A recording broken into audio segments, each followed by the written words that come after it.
Hello, everyone. I'm Bryce Gelman. It's good to be back. I guess. It's good. You can say it's good.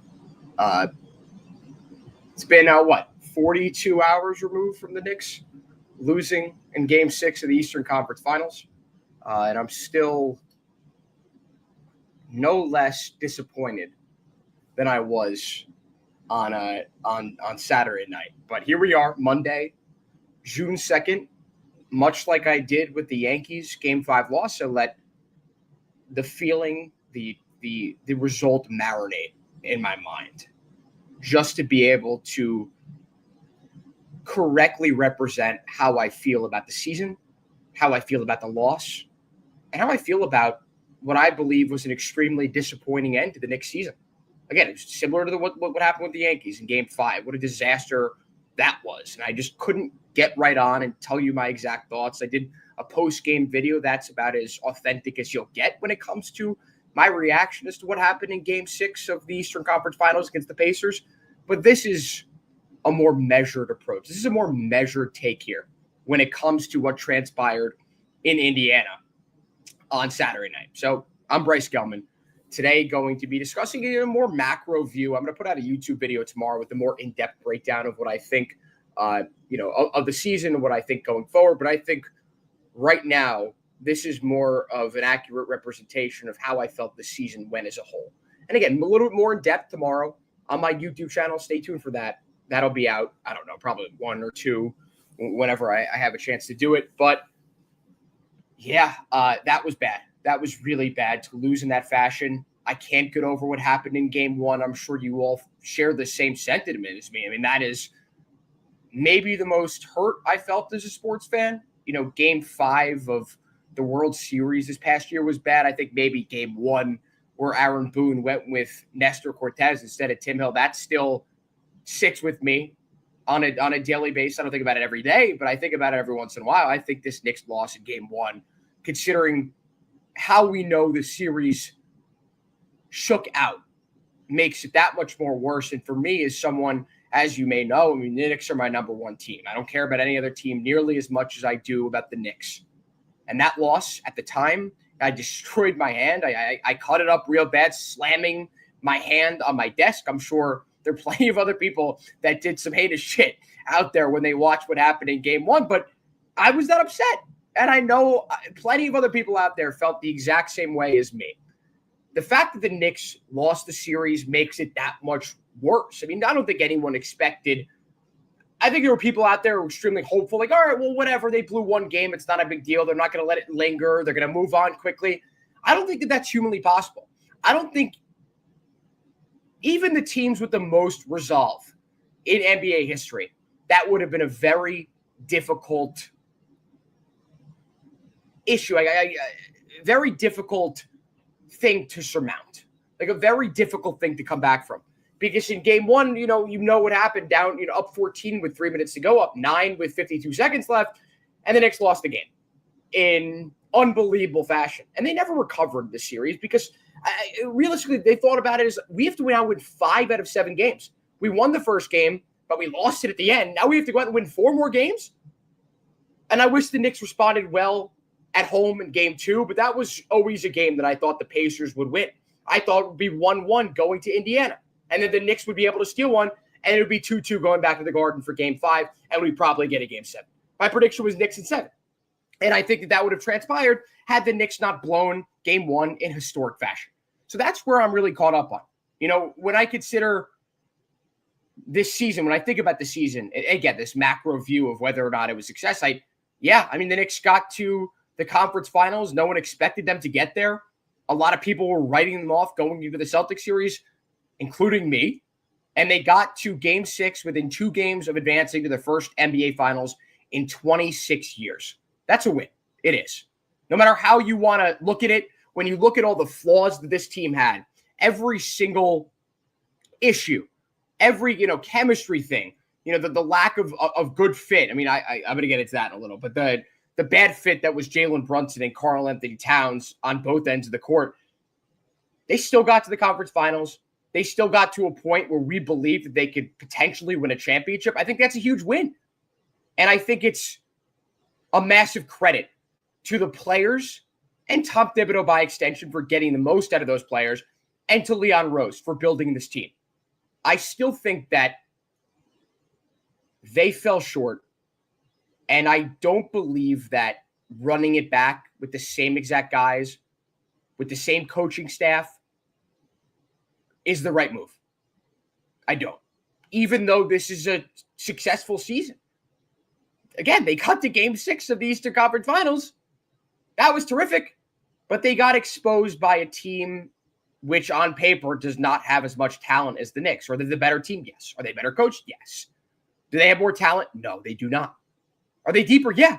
But again, they do not have more talent. The Knicks had the two best players in the series. I think maybe the argument can be made now that Tyrese Haliburton is better than Karl-Anthony Towns. But going into this series, it looked like they had the two best players. Pascal Siakam ended up being unbelievable. He shot better than he shot in his career from three in that series, than any regular season, than any postseason series. He was unbelievable. Lights out. And he deserved the conference finals MVP. I know people flipped out. Oh, it's got to be Tyrese Haliburton. You got to be consistent to win an award like that. You know, you look at Jason Tatum. The reason why he didn't win it, Jaylen Brown did, is because Jaylen Brown was consistent. And it was a hilarious video when they were handing out the trophy. Tyrese Haliburton thought he had it won, took a step back. That was embarrassing. How pathetic was that? That must have been extremely awkward in the locker room after. Siakam deserved it. I would have voted for Siakam. I believe it should have went 6-3. Ended up being 5-4 because obviously Reggie Miller was going to vote for Tyrese Haliburton. Whatever happened there. Clearly, Reggie Miller feels the two of them are similar, and he relates to what Tyrese Haliburton did in this series. But I think that there is a lot to be said about this Knicks team, and a lot of it was said by Fred Katz and James Edwards of The Athletic. They put out this whole, I wouldn't say expose, but a whole article about the season in review that they obviously had planned, and they released it within 30, 45 minutes, I believe, of the Knicks' loss, outlining what happened this year and all the players-only meetings they had throughout the playoffs, all of the negative sentiment that the team felt towards Karl-Anthony Towns for his defensive mishaps throughout the season, which you could visibly see on the court, but that was confirmed behind the scenes. And maybe that was aired out. Maybe it wasn't. Maybe these guys are passive, didn't want to bring that to Towns, didn't want to bring it to Tom Thibodeau. I don't know. But what I do know, and what we all know, is that players were fed up with the defensive ability and the miscommunications and the lack of understanding the defensive schemes from Karl-Anthony Towns. And that is something that would infuriate any of us. Like, you're all bought in. Your team, besides the one guy who's good defensively, how many good defenders were in that lineup? I mean, you could look at Brunson. Brunson's a better team defender, in my opinion. He follows the game plan better than Karl-Anthony Towns does. You don't watch a Knicks game and you're constantly infuriated by Jalen Brunson's defense. He's just short. And, the opposing teams, to their credit, involve him in a lot of actions. And what are you going to do when you switch it? When he's guarding a 7-footer in the post? Like, that's automatic points. I get that. But watching Towns constantly in drop coverage when he shouldn't be. Like, at first, with some of these games in the series, in Detroit particularly, where the Knicks were doing a better job with switching and not, with Towns not falling so deep in drop coverage. And then he comes out in drop coverage early on in one of the games. I think it was game 3 of the Celtics series. Now that I think of it, I was actually there. So I don't exactly remember everything that happened. I watched it in person. It's obviously harder to analyze a game when you're in person that far away in the last row of Madison Square Garden than watching at home on the TV. But Cat was in drop coverage in that game. He was getting destroyed. The Celtics were destroying the Knicks from downtown. That is infuriating. And that falls directly on the ineptitude of Karl-Anthony Towns in the defensive end, no matter what you want to say about it. No matter which way you want to slice it. So that is something that we read about in the Athletic article about Karl-Anthony Towns that is, definitely raises some eyebrows. And also, again, it shouldn't come as a surprise to anyone. If you watch the Knicks, if you watch them intently, you could see the frustration, particularly with a guy like OG Anunoby, who, let's say the two of them are involved in the same pick and roll action.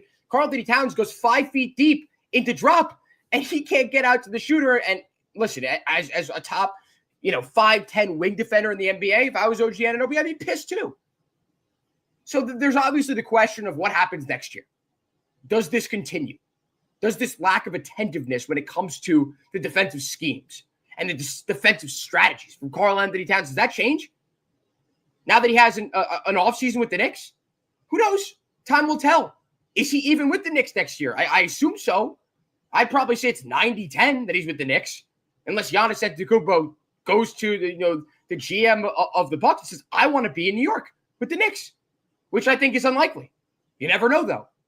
And in that case, he's gone. See ya. Bye-bye, Cat. I think it's very unfair, though, that a lot of people are hating on him. Like, I never blamed this series loss on Cat. Should he have been better in Game 6? Yes. Was he atrocious defensively at some times in the series? Also, yes. But did he save their asses in Game 3? He did. And was he the one guy with a lot of volume who shot 35 or 36 and above % from three? He was. He also had the highest plus minus. And again, that doesn't tell the whole story. I think it's partially due to the fact that Tom Thibodeau put Towns with the second unit a lot, and that unit was the best unit the Knicks had. I mean, you also could attest that to the fact that the Knicks were going up. That lineup specifically was going against the Pacers reserves. Either way, I think that Cat has faced a lot of unwarranted criticism. And I was tough on him after Game 6. He did not play well. Defensively, inept as always. Could not detect a double team to save his life. The amount of turnovers he had, all inexcusable. Karl-Anthony Towns is not the reason why the Knicks lost that series. He's just not. And I think it's unfair to put a lot of the blame on him.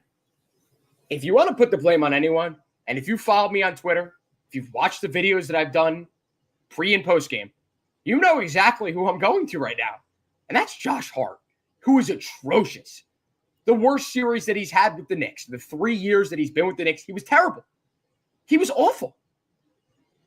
And the most infuriating part of a guy like that, who obviously busts his ass and has given the Knicks so much over the course of his tenure with the Orange and Blue. Why the hell is he playing 30 or more minutes a game? Why did it take until Game 6 for him to play under that time? Why was he trotted out for 34 minutes in Game 5? Yeah, the Knicks won by a hefty margin, but he sucked in that game too. He had maybe 4 or 5 impact plays in this series. 4 or 5. I find it so frustrating that the Knicks went out and traded for Karl-Anthony Towns with the 5-out offensive strategy in mind. They saw what happened with the Celtics. They saw the type of offense that the Celtics ran in order to win a championship. And as so many people who cover this game say, it's a copycat sport. It's a copycat league. Teams win a certain way. Other teams try to replicate it. The Knicks did the exact same thing when it came to the 5-out offense. They trade for Towns. That's what you're going to do. And instead of seeing it through, instead of trying to maximize that type of offense, Josh Hart was shoved down our throats. Constantly playing 30 or more minutes, 35, 40 minutes a game. And for what reason? For what reason? For his hustle? For his attitude? Maybe, yeah. I mean, again, he brings a lot of intangibles. He's one of the hardest working and tough guys in the league. No doubt about it. But does he bring you any sort of spacing? Does he help your offense whatsoever? Is he a good defender? The answer to all those questions, emphatically, no. No. He's not a good defender. He doesn't help you space. And what else does he give you on the offensive end? It sucks. It sucks to say. Because I think prior to this series, and for myself included, Josh Hart was a lot of our favorites, one of our favorite players on this team. I think that at times he could be reckless, but up until that series, he provided the Knicks with some great minutes. Albeit that starting lineup sucked with him in it. And he was the one who was rightfully pulled for Mitchell Robinson. I, for the life of me, cannot understand why he played so much in that series. I can't. And if you want to point the finger at anyone as to why the Knicks lost the series, Josh Hart's one of those guys. He is. He just did not give you great minutes in the series. He was a non-factor on offense, shot terribly from three. He was a lot better from three against the Celtics. And at first in that series, the Pacers did kind of respect it, but as he regressed back down to the mean of being an incompetent three-point shooter, that's when the defense started to give him that disrespect. And instead of playing him less because you wanted more space and you wanted to allow Karl-Anthony Towns, the one good three-point shooter you had, to roam freely around the perimeter, Tom Thibodeau insisted on playing Josh Hart. And there's nothing that bothered me more in that series. You know, you could look at the minutes distribution. You could look at the lack of minutes for the bench throughout the season. There is nothing that angers me more than watching Tom Thibodeau play Josh Hart so many minutes a game, even when he doesn't have it. And even when it isn't in the Knicks' best interest. And there are a lot of people that I talk to that know ball, that know, you know, the inside of the game, that cover it for a living, that I talk to. God forbid they criticize Tom Thibodeau for this. God forbid. I think that people are so blinded by their love for Tom Thibodeau, by their belief in Tom Thibodeau, that he is a basketball mastermind and a defensive genius, which I agree with. I echo that sentiment. Tom Thibodeau is an amazing basketball coach, but he's very stubborn. And that stubbornness gets in his way of being an amazing coach, of being a championship coach. He's a great coach. No one is going to deny that. What he has done in flipping this franchise around, along with Leon Rose, is nothing short of amazing. And he deserves a lot of credit for that. So this is where this conversation boils down to. And it is what I've been planning on getting to throughout this 17-minute, up until this point, live stream now. And I think it's the most polarizing topic to have when it comes to observing objectively what happened at the end of this Knicks season. And that's what the hell happened with Tom Thibodeau. What do you believe about Tom Thibodeau and his job and what he did? And what do you believe about where this team could go and what the ceiling is with Tom Thibodeau at the helm? And it's something that over the last 48 hours, I put a lot of thought into. I've heard the arguments from the people that I talk to who love Tom Thibodeau. I've heard the incessant support by Frank Isola of Tom Thibodeau, his butt buddy. I heard that a million times. I heard it from other people that I know who cover the game. I don't think Tom Thibodeau is the right coach for this team. I don't. I think it's either you get rid of Cat and you run the type of offense that Tom Thibodeau wants to run if he insists on playing Josh Hart 1 million minutes a game, or you bring Cat back and you get rid of Thibs, or you promote him to a front office role and get a guy like Johnny Bryant and get a guy like Jay Wright to run this team. Do I think Tom Thibodeau is back? Almost 100%. He took the team to the Eastern Conference Finals.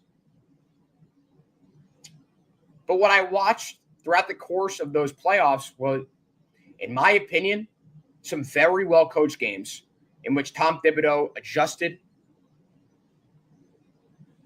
and he outcoached J.B. Bickerstaff in a lot of those games. He outcoached Joe Mazzulla in a few of those games as well. Do I believe that he was the driving force behind the 2 comebacks in Boston series in games 1 and 2? Do I believe that he was the driving force in the comeback of game 3? Maybe in game 3 of the Pacers series a little bit more than games 1 and 2 of the Boston series. But him experimenting with those bench lineups late in the postseason was too little too late. And that is part of the Tom Thibodeau experience. He gives his bench guys an extremely short leash and barely plays them in general. It makes it very difficult on a bench guy who barely has seen any minutes. You know, Landry Shamet, in his case, he doesn't see any minutes until this Pacers series. Throughout the entire play, like 12, 13 games, 14 games go by before he sees a single freaking minute in the playoffs. And finally, Tom Thibodeau's, you know what? I got my back against the wall. I'm going to play Landry Shamet. I'm going to play DeLon Wright. And those guys, to their credit, came in and did a stellar freaking job. And I'd love to see both those guys back with the Knicks next year. That's how well I thought they played. And again, you got to give them credit because they had nothing. They had no familiarity with the team, with playing in the playoffs for the Knicks, with the offense throughout the stretch of the playoffs.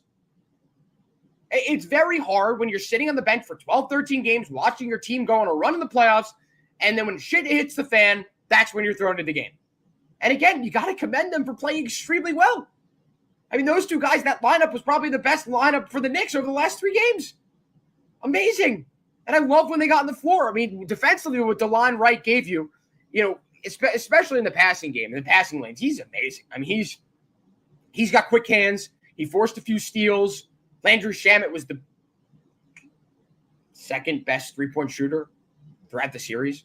Knicks didn't have any knockdown shooters. I mean, can you imagine if they had Dante DiVincenzo on this team? I think watching that series against the Pacers just reminded me of how much we took Dante DiVincenzo for granted. Like, the one biggest need for the Knicks was a volume three-point shooter. A guy who just fires threes from any range. And the Knicks didn't have that. And Tom Thibodeau refused to play Landry Shamet more than 10, 15 minutes, even when he was playing well. Because he insisted on playing guys like Josh Hart a million minutes a game. That's what I'm talking about when it comes to the stubbornness of Tom Thibodeau. When things seem obvious, he goes against it until he's left with no choice but to do so. That is my biggest gripe with Tom Thibodeau. And I heard it a multitude of times, again, from these people that defend Tom Thibodeau and die on this hill, unlike any other hill, is that Tom is obviously going to play these guys no matter what. You better just suck it up. And he's going to play the guys that helped get the Knicks here. Just because he rode a lineup a million minutes throughout the season, one of the worst lineups in the playoffs, might I add. That meant that they deserved to play big minutes in the playoffs, even when everything told you those lineups didn't work. I don't know. I don't know about that mindset. I don't know about that thought process. And I do not agree with that thought, that thinking. We got some comments here. I would want to do, a little bit of, spiel and then, get to the comments. Robbie says, hey, Robbie, what's going on? Don't forget the stupid fouls by Cat. Yeah, those were a mess. There's a problem. Tibbs getting fired. Again, I don't think so. 95%. They made the Eastern Conference Finals. Can't see that being. I agree. I don't think he gets fired off of that. Tibbs went to the Eastern Conference Finals with Brunson and Cat role players. Mikal Bridges wasn't worth those 5 picks that you gave up. That's another topic for another day. I'm probably going to do a full deep dive into that trade and how it worked out. I think it needs to be picked apart further in depth. I'm not just going to sit here and tell you who I think won the trade. Do I think the Knicks should have held on to those picks? Yeah, probably. But do I also think that Mikal Bridges helped them win a few key games against Boston? Also, yes. And that's why he was required. Specifically why he was acquired, to beat Boston. He helped them beat Boston. That's exactly what they wanted there. I think if Bridges doesn't fix his three-point shot, if he doesn't switch something up and get it back to where it was in college and earlier on in his career and doesn't shoot 40% from three, the Nets absolutely won the trade. Unless he's able to develop a better shooting motion. I don't even know what it is. Like the form, I know that was a large talking point at the start of the regular season. Everyone's like, oh, no, it's fine. He's figured it out. Did he? No, he didn't. He looked just as uncomfortable as he did in the first few games, that preseason game where he shot 0 for a million. He didn't look anywhere near what he looked in Phoenix, even in Brooklyn. That's my biggest thing with Mikal Bridges. Like, if the Knicks are going to pay you a boatload of money, remember how to shoot. Go back. Figure it out. But again, I'm going to get into that more in depth as time goes on. But, not just the Tom Thibodeau conversation, which is obviously, in my opinion, like the most interesting topic. You hear from guys like Ian Begley that the Knicks have full trust in Tom Thibodeau, and that shouldn't come as a surprise to anyone. Leon Rose and Tom Thibodeau are attached to the hip. Tom Thibodeau has given Jalen Brunson free reign to do whatever the hell he wants on offense, to hold the ball for a million minutes. He also hired Jalen Brunson's dad. whose presence. Listen, my dad coached my teams growing up, and I know how it feels, and I know that there could be special treatment there. And I could understand if other players are a little bit, I don't know, if they're a little bit thrown off by that and they're a little bit upset by that. I could understand that. I'm not saying that that's an objective truth. I don't know for a fact. I don't know shit. But what I do know, and from watching these games and from watching some of the comments from these guys, like there's a little bit of vitriol in that locker room. There wasn't, sunshine and rainbows. This wasn't the 2014 San Antonio Spurs with the chemistry. This was a locker room which didn't necessarily seem divided, but a locker room in which never felt totally cohesive. And of course, this comes out afterwards, the whole frustration thing with Karl-Anthony Towns and the players-only meetings throughout the playoffs that were called by PJ Tucker.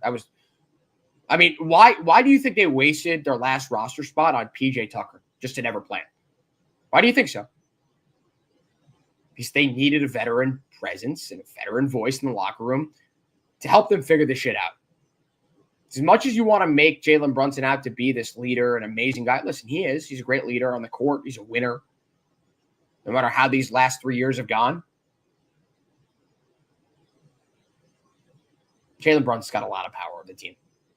He doesn't take that pay cut for nothing. Like you could think he did it for cap room or to help the team. He has an inherent power over a lot of things. And if you don't think that Jalen Brunson played a hand in the trade for Mikal Bridges, I have a bridge to sell you in Brooklyn. Absolutely. He had a hand in the Mikal Bridges trade. I'm not saying he forced it. Leon Rose could have been like, F off. I'm the GM here. Jalen Brunson went to Leon Rose. I'm taking this massive pay cut for you. Go out and trade for my buddy.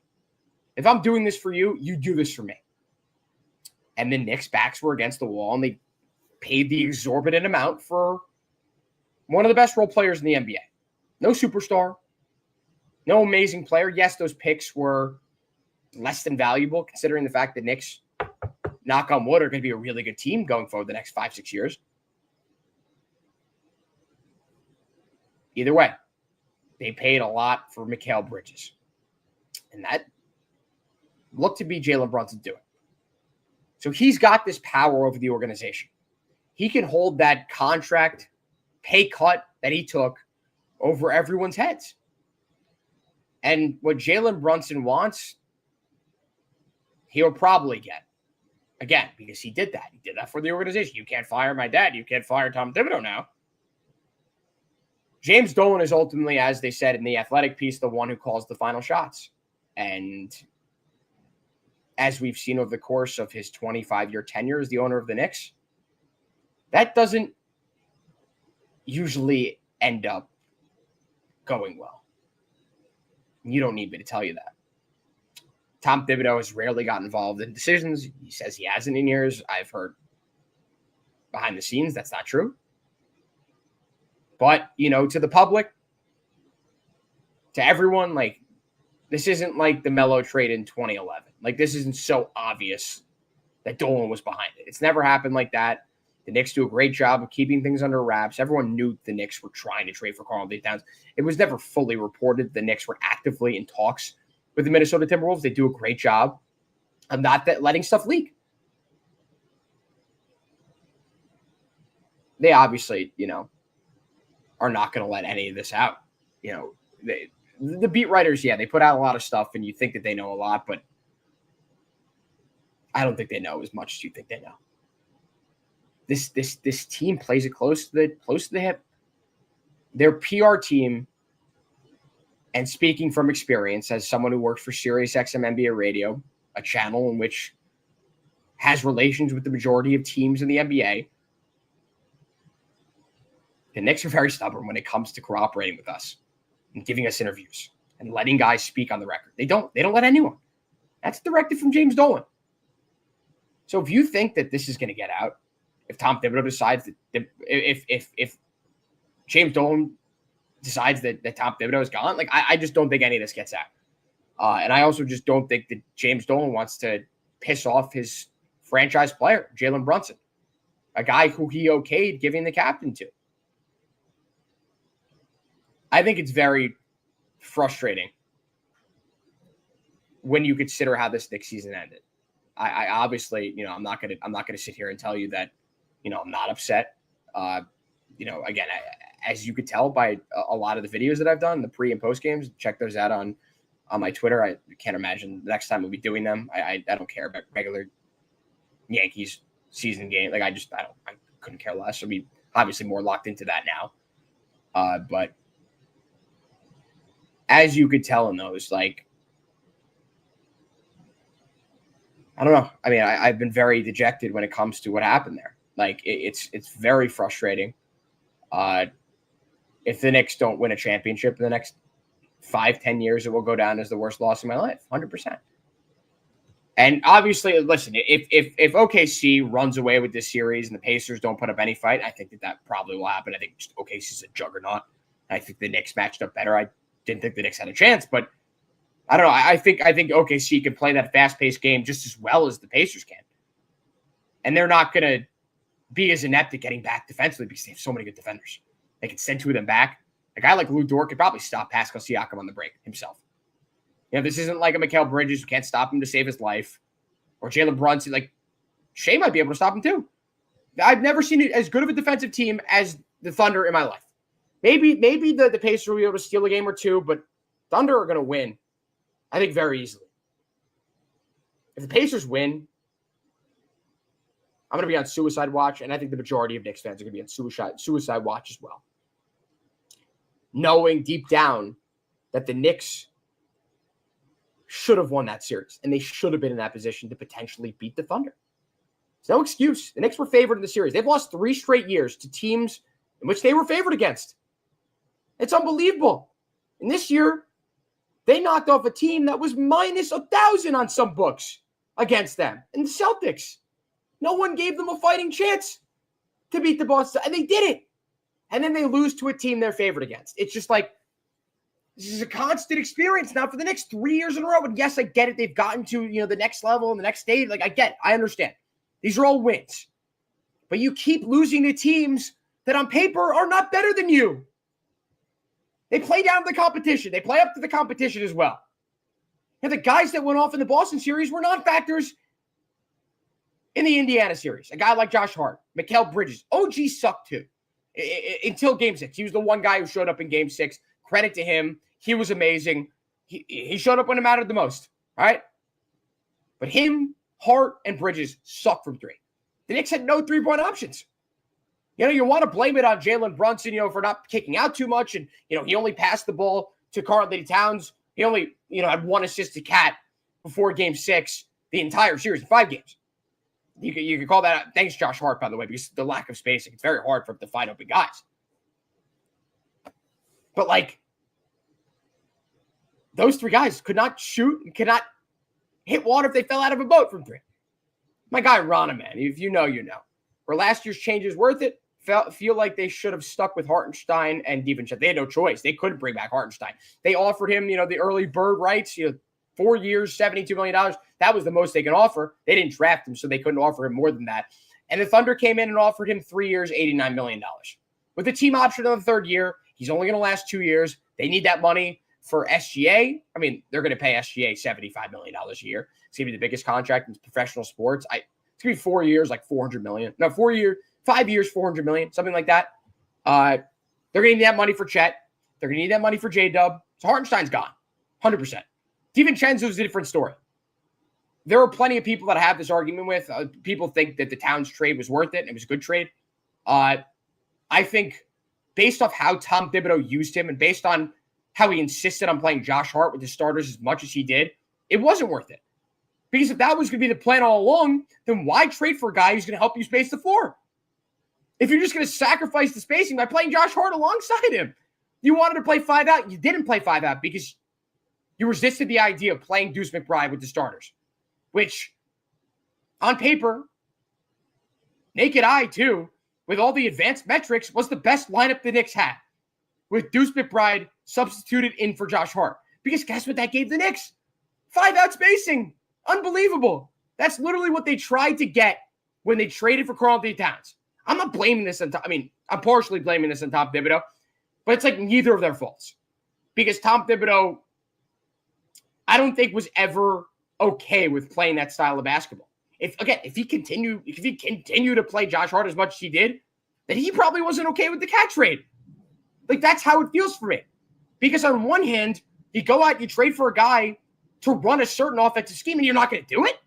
So what was the point of okaying the trade?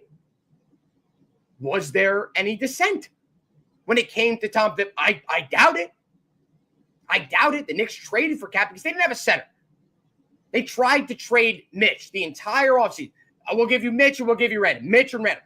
I think maybe the Timberwolves are kicking themselves over that after watching what Mitchell Robinson did in the playoffs. He was the Knicks' second best player throughout the playoffs. Objective. He was amazing. A massive factor. And the Knicks can't get rid of him. He's one of the biggest X factors in the NBA. He's one of the best rebounding playoffs in NBA history. There's a reason why he's the best offensive rebounder in the league. He's a huge factor. But the Timberwolves didn't want him. They've got Rudy Gobert. They have Naz Reid. I don't know if they're going to pay him. I feel like another team is going to swoop in and pay him a lot more money than the Timberwolves can. They didn't want him. They wanted DiVincenzo. They got DiVincenzo. I've had multiple conversations about, who would you rather have, Hartenstein or DiVincenzo? And I said Hartenstein for a while. And after what Mitch did in the playoffs, it started to dawn on me. I think it's DiVincenzo. Ron, man, they couldn't have gotten Hartenstein back. And there were a lot of people that are upset with it when it happened on the onset. And I get it. He shunned New York to go to Oklahoma City. His team is minus 700 to win the championship. He went to the best team in the NBA. And he got paid a significantly larger sum of money to play for the Thunder as compared to the Knicks. I think there was more security with the 4-year, $72 million deal as compared to the 3-year, $89 million deal, which is realistically, 2 years, $60 million, I believe, and 29 to – my math isn't good. I think it might have been 3 years, $87 million. Either way, the $29 million is what it turned out to be as compared to $18 million a year. I mean, that's $11 million more. Of course he took that. And again, it wasn't to go to some bum-ass franchise in the middle of nowhere. I think if that was the case, if he had that choice to go to the Washington Wizards for 4 years, 120, he's going back to the Knicks. He's taking that pay cut to stay in New York because he's a winner. And he's going to win a championship this year. So you can't give him shit. The Knicks had no chance to keep him. None. Obviously, you'd hope that he'd stay because if he did, the Knicks would still have DiVincenzo and Randall. They never would have traded for Cat. They wouldn't have. At least when they did. They might have waited to the trade deadline. I thought it was way too early anyway. I'd like to see what the Knicks had with Randall potentially at the stretch 5. They tried everything to try to keep those guys. But Cat was the guy they wanted all along. That was who they wanted. They went out and traded for him. It was the league's worst kept secret. You heard the rumblings all off season long. That the Knicks really liked Towns. And this is again was something that we knew a very long time ago. That was the last piece of the puzzle. CP the franchise said something about that. We knew that. And the Knicks did it. Because they lost Hartenstein. They had no other choice. They needed a center. Yet they got a center to play 5 out. And instead of playing 5 out and maximizing the offense of the team, Josh Hart played a gazillion minutes. I think what he provides a certain team with the Knicks, obviously, is a resolve and a level of intangibles that one other really good role player offers more than him. And that's Derek White. I think other than that, Josh Hart's ability to score in transition, to push the pace, to finish through contact, to play big minutes, bust his ass, hustle-wise, and the offensive glass. I think that those are all invaluable traits. You saw against the Pacers team that wanted to push the pace, a trepidation from Josh Hart, a hesitation. that I'm not going to push the pace here because then I'm just going to help the pace drive. We turn the ball over. They're going to – and guess what happened? He was right. He was right. Because when the Knicks had a chance to cut that lead to single digits or whatever the hell it was, and Josh Hart had the 2-on-1 fast break and throws a brick off the backboard in the fourth quarter of Game 6 the other night, and Tyrese Halliburton walks right down the lane and throws down a slam in transition. That was Josh Hart's worst nightmare, realized in the biggest moment of the series. And Tom Thibodeau insisted on playing him, even though his best strengths were not needed in this series. You had the offensive rebounding from Mitchell Robinson. You had the defensive rebounding from Karl-Anthony Towns and Mitchell Robinson. You didn't want to push the pace because that's what the Pacers wanted to do. So it never made sense to me to play him. And again, that is my biggest gripe. And I will talk your ear off until the end of time about why that was a massive failure on the Knicks' part to play him that much. My guy with Bistics. What's up, bro? Think Davis is going to stay given his buy-in from Brunson, Leon, and others. I doubt we do major trades for the core four. Probably other guys to strengthen the bench. We will make it to the finals in the next 3 years. Wishful thinking. I personally think we should trade Josh Hart because a lot of his play relies on athleticism, and he's already like 31, LMAO. I don't think that's why you trade him. I don't think he'll ever get traded because, again, this is Jalen Brunson's team. He's the de facto GM, coach, and everything. And again, with the pay cut that he took, sacrificing $1 million+, $100 million plus on the table, he's going to continue using that. Hey, I took a massive pay cut. You do this for me. And you saw how excited he was, at that ceremony where he was getting his jersey retired at Villanova. One of the fans went up to him, told him that his team the Knicks traded for Josh Hart. And you could see that reaction. They started a podcast. They're best friends. Like, he's not getting traded, even though I think he should be. If there's a better guy to get out there, and you gotta include a guy like Cat. I'm talking about Giannis specific. I'd love to see Cat, Hart, Deuce, and every other pick they have. That could be the trade. I don't know. I mean, again, Giannis would have to force his way to New York because there are definitely teams that can offer the Bucks more in terms of what they want if they want to rebuild. What the Knicks have to offer, I don't know if they want. That's the thing. They traded all those picks for Mikal Bridges that they obviously can't use now. Logistics, Josh Hart, if not traded, must be 100%. He's not a starter on a contending team. Absolutely. He was at his best when the Knicks were deep as hell, and he was coming off the bench, pushing the pace, and giving the team a boost. When the going got tough for the starting lineup, he came in, gave that energy boost that the team so desperately needed. And the starting lineup, that dissipated at some point. You already start the game, you're hyped up. You're not getting that energy off the bench from Josh Hart if he starts the game. And it wasn't even like Tom Thibodeau even tried to utilize that when he put him on the bench. He still insisted on playing him major minutes and playing the last 18 minutes of Game 5, which the Knicks were up, whatever, they were like 14, 20 points, and I was losing my mind that Josh Hart was still in the game. I really believed that the Knicks could have lost that game because of how poorly Josh Hart played. It was a shock to me that Tom Thibodeau insisted on playing him as much as he did in Game 5. I know I'm beating a dead horse.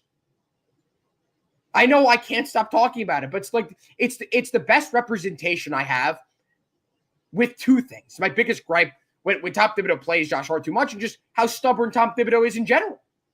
How sometimes he doesn't go with the most obvious decision just because. And again, I'm going to preface it with this. I said it before. If you missed it, I'm Bryce Gelman, by the way. I got some good numbers in here. Leave a comment if you'd like to get in. I'm finishing this up in a minute, though. But I said it earlier. I think Tom Thibodeau is a genius. He's a basketball genius, defensive mastermind. Do I think he maximizes the talent of this team, especially in the offensive end? No, I do not. I do not. Do I believe there is another coach out there that could better fit this team? Maybe another assistant coach that you put under Tom Thibodeau to run the offense? An experienced former head coach? I don't know.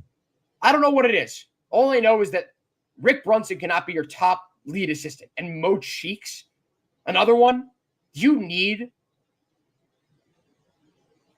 a reputable former head coach who specializes in offensive strategy. If you're not going to get rid of Tom Thibodeau, that's the next best thing. Rick Brunson cannot be the head assistant. He can't be. Whatever. I did 45 minutes on this. As I said earlier, I'm going to have more depth breakdown of what I thought of the Knicks series, where I think they're going forward from now. And just my takeaways from the season. Again, a little bit more in depth, more research put into it. This is just my thoughts. And, obviously I wanted to do this a little bit earlier, but as I said, at the onset of this live stream, like I just needed to let it marinate. And I think I, like many other fans, were extremely emotional after watching what we watched. Disastrous collapse in game one that led to a series loss in 6. I don't think I'll get over that for a very long time. But I do know that by doing this and waiting 2 days, I was able to get how I accurately feel out in a better way and less emotional. But I appreciate everyone for tuning in. Stay tuned for my YouTube video tomorrow. Whenever it comes out, I'll put up a link. I'll put up a video. So stay tuned for that. More in depth again. More micro stuff, not macro. So I appreciate everyone for tuning in. And yeah, I know it sucks, but there's more to life than Knicks basketball. We're breathing every day. The earth is, a tiny speck in the whole universe. There's so much more out there, but I don't know what the hell I'm doing. Thanks everyone again, and we'll talk to you all very soon. Peace.